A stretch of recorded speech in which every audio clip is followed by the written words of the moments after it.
மாணவர்கள் அனைவருக்கும் வணக்கம். இன்று தமிழ்நாட்டினுடைய புதிய முதலமைச்சராக திரு சி ஜோசப் விஜய் அவர்கள் பதவியேற்றிருக்காங்க.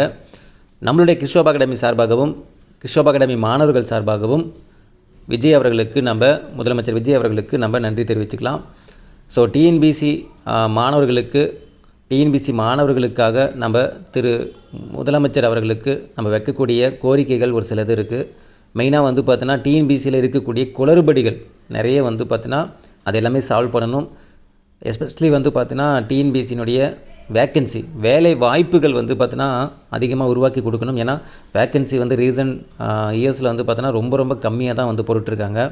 ஸோ எவ்வளோ வேக்கண்ட் இந்த கவர்மெண்ட்டில் இருக்குது அப்படிங்கிறது நிறைய பேருக்கு தெரியும். பட் வேலை வாய்ப்புகள் பார்த்தோன்னா இப்போ வர ரொம்ப கம்மியாக ஈவன் குரூப் 4 இருக்கட்டும், குரூப் 2 இருக்கட்டும், வேலை வாய்ப்புகள் ரொம்ப கம்மியாக போட்டுட்ருக்காங்க. ஸோ வேக்கன்சி இன்க்ரீஸ் பண்ணணும்.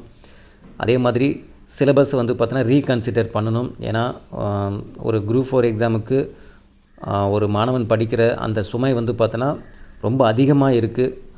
குரூப் 4க்கு உண்டான ஜாப்புக்கு உண்டான அந்த சிலபஸ் சுமை, படிக்க வேண்டிய பாடங்கள், படிக்க வேண்டிய புத்தகங்கள் ரொம்ப அதிகமாக இருக்கிறதுனால ஸோ இந்த சிலபஸ் இது எல்லாமே பார்த்தோன்னா ரீகன்சிடர் பண்ணி எல்லாமே பார்த்தோன்னா ரீஃபார்ம் பண்ணணும். இது எல்லாமே ஒன்றா திரு விஜய் அவர்கள் செய்யணும் அப்படிங்கிறது தான் நம்மளுடைய கிறிஸ்டோப் அகாடமி மாணவர்கள் சார்பாகவும் டிஎன்பிசி மாணவர்கள் சார்பாகவும் நம்ம வைக்கக்கூடிய ஒரு வேண்டுகோள்.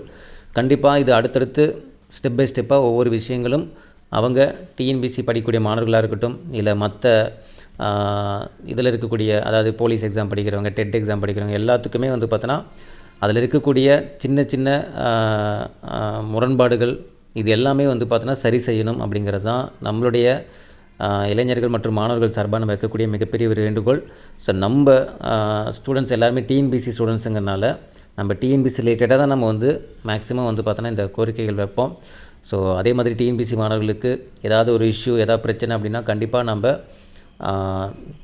முதலமைச்சர் விஜய் அவர்கள்கிட்ட நம்ம அந்த கோரிக்கையை பார்த்தோன்னா வலுவாக வைப்போம். ஸோ கண்டிப்பாக அதுக்கு உண்டான ரெஸ்பான்ஸ் அவங்க பண்ணுவாங்கன்னு ஒரு நம்பிக்கை இருக்குது. ஏன்னா ஒரு சில விஷயங்கள் நமக்கு இவ்வளோ பேர் கையெழுத்து போட்டால் அது பார்த்தோன்னா அரசு அதுக்கு உண்டான பதில் சொல்லணும்னு இருக்குது. அது இல்லாமல் பார்த்தோன்னா ஒரு 50,000 பேர் பார்த்தோன்னா கையெழுத்து போட்டால் சட்டசபையிலே அதை விவாதிப்போம் அப்படிங்கிற மாதிரிலாம் ஒரு சில விஷயங்கள் இருக்குது. ஸோ மாணவர்கள் நம்மளுடைய ஒரு சில விஷயங்கள் எல்லாமே பார்த்தோன்னா கண்டிப்பாக நம்ம கவர்மெண்ட்டுக்கு ஈஸியாக போய் சேருங்கிறதுல ஒரு சில நம்பிக்கைகள் இருக்குது. அந்த நம்பிக்கைக்குரியவர்களாக கண்டிப்பாக இந்த கவர்மெண்ட் இருக்கும் அப்படிங்கிற அந்த ஒரு நம்பிக்கையோடு நாமளும் படிக்க ஆரம்பிக்கலாம். உங்களுடைய வாழ்த்துக்களை கீழே கமெண்ட் செக்ஷன் சொல்லிடுங்க. கான்ஃபிடென்ட்டாக இருங்க, எல்லாமே நல்லா தான் நடக்கும். மிக்க நன்றி.